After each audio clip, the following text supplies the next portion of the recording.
Hi, Brittany McKinney here doing our journal prompt number one, which is competency four. The competency is going to be engage in practice informed research and research informed practice.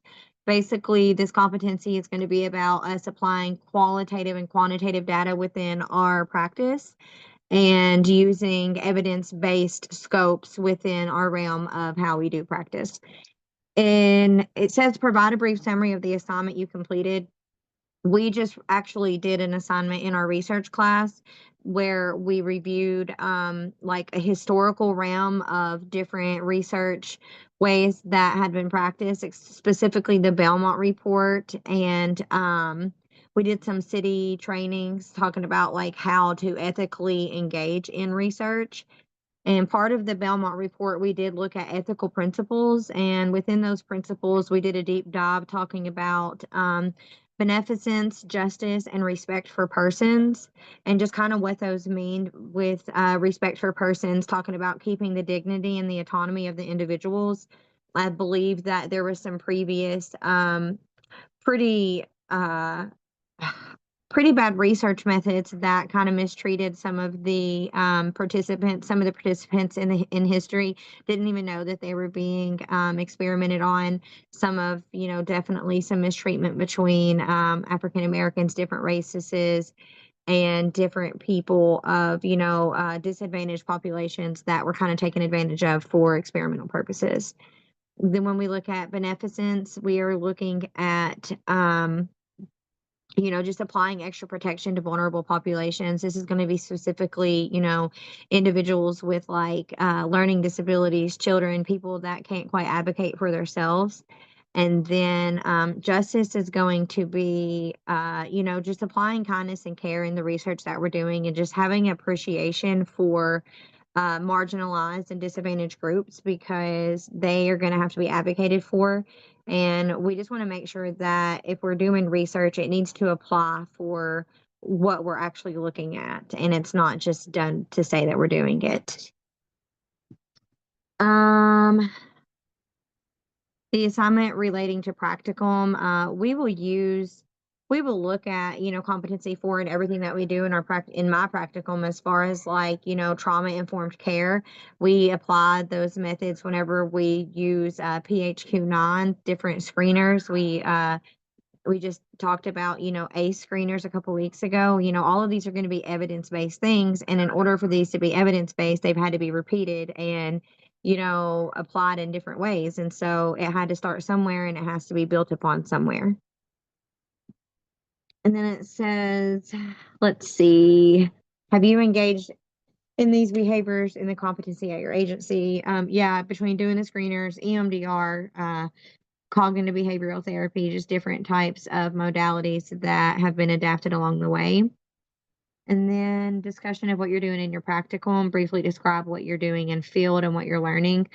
I have been doing a lot of like online stuff the past few weeks since I did just have the baby. However, whenever I go back on Tuesday to do office hours, I am going to be doing some EMDR training.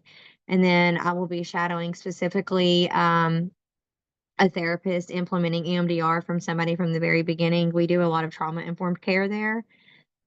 And then I will also be doing some pro bono client services, beginning to have clients of my own preparing for me to be in the field as a clinician solo. Describe strengths and your experiences at your agency.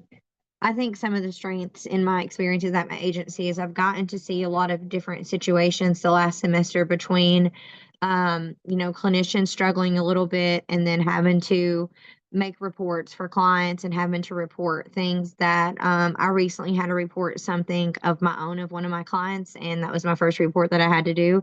And it was kind of hard. However, I know that it's our job to advocate for disadvantaged populations. And I think just learning how to do those things in the field and, challenging myself to do the right thing even whenever it's hard. And then it says, how have your experiences challenged you or helped you grow as a professional master's level social worker? I'm going to actually say that me having a second baby in the middle of the semester, I have had to actually ask for help from some people and establish some needs and allow people to show up for me. And I'm gonna say that that has been challenging because I have a really hard time doing that. However, I can't quite ask my clients to learn to do that for themselves if I'm not really comfortable doing that. And so I believe that's been a pretty big perspective change, allowing people to show up for me and establishing needs and kind of taking some of the load off of my plate. And it says, discuss the feedback you received during supervision and how you're using that feedback. I think that a lot of the feedback that I've gotten during supervision recently has been to practice self care and to kind of take a step back and take care of myself before my clients. I'm somebody that I like to find solutions to problems, and so whenever I can't find a solution, like, it will hurt my heart. However, I've really had to, step back and take care of myself the last, I'm gonna say month or so, and, just finding that balance between what's healthy for me and how to still take care of my clients and, my family and everything else in the middle of it. And so I think the biggest feedback that I've gotten is to give myself some grace and that work will be there tomorrow. And then what are my thoughts or feelings related to my progress as a professional master's level? I feel a lot more confident becoming a clinician than I did at the beginning of the semester. I don't have as much imposter syndrome as I used to. I believe that I've been able to take a lot of the things that we are doing in our classes and actually apply them in the field, and it's not just busy work for me anymore. I think that um, I think that there's progress in actually like knowing how to practice, like even in the field of therapy or as a social worker. I don't think that uh I still get confused about things. However, I think that I've seen progress in being able to utilize the skills that we're learning in class and practice them in real life. And then what ADI practices have I observed recently in my agency? I'm going to have to apply that to the most recent changes with what we've seen with the Trump administration between immigration reforms and, the transgender laws that have been changed. We've actually had some support groups for, that targeted population. I've had some case management clients, just really, really upset and seeing how these policies are directly affecting people. I think that, we just did an assignment in policy, and the question was, how political do you think that social work should be? And of course, I answered in my thing, like, I don't really like politics that much, and that's going to be the hardest one for me to apply. However, it really challenged me to think outside the box and realize that, like, as a social worker, we are directly like involved in politics, and the things that are passed directly affect us and our clients that we work with.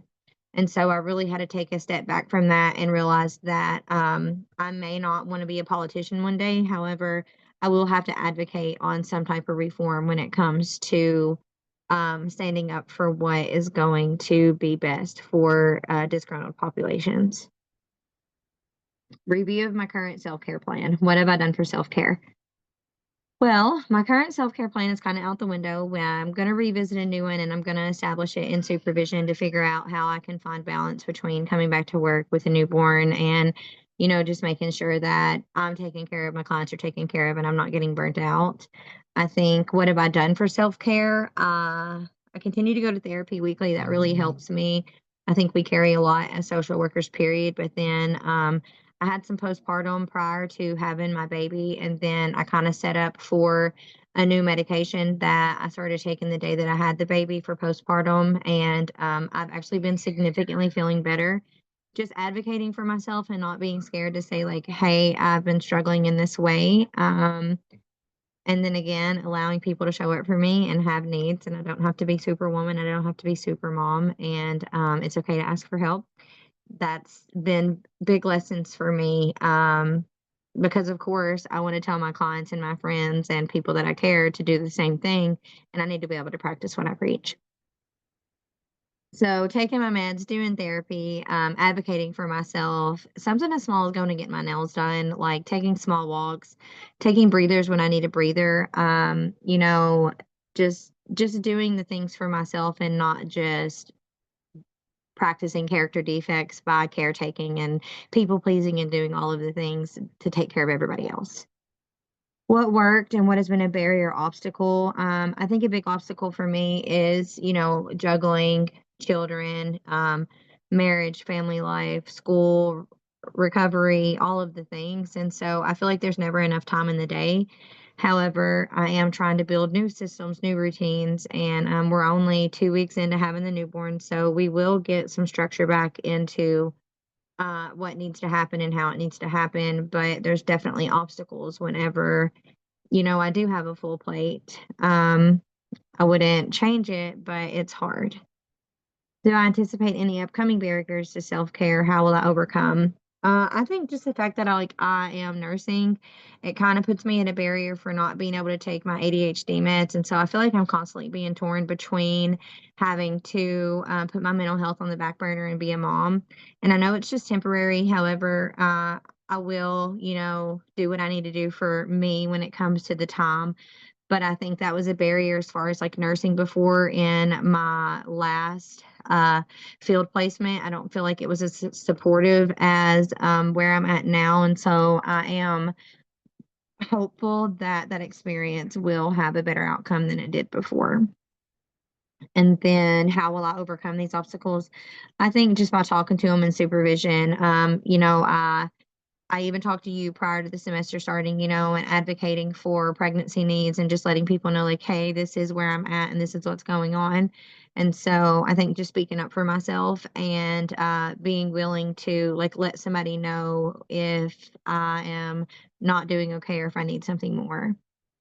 How will my plan change? It'll change all the time because you never really know what's going to happen week to week. We can anticipate a schedule and try to get it down pat. Um, but I think it may change, as, childcare comes along, sickness comes along, dealing with different clients come along. You never really know what your day is going to look like. However, I'm not going to get too bent out of shape with being rigid with structure because I know that there's got to be fluidity when things are changing.